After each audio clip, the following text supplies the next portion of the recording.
yung mga salita, sila ng mga tumanggap, sila ng mga nagpakumbaba, alalayan mo po sila sa kanilang kaligtasan, sa kanilang pananampalataya. At sila po na lahat na nakapakinig, Panginoon, sa araw na to, magrema, maglogos sa iyong mga salita sa kanila. Tulungan mo po sila lahat.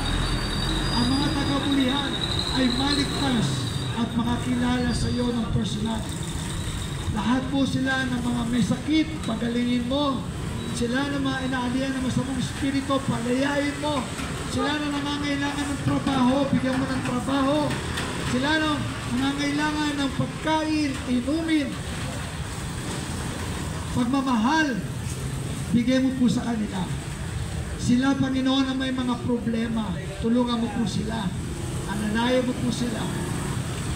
At sila, Panginoon, na nangangailangan sa iyo, Panginoon, kausapin mo sila. Sa lahat-lahat, Panginoon, pagpalain mo itong gulian na ito at lahat ng nakapakinig, Panginoon, sa araw na ito. Sa pangalan ng Panginoon Jesus, pagpalain mo silang lahat. In Jesus' most powerful name. Tayo po lahat magsabi ng Amen.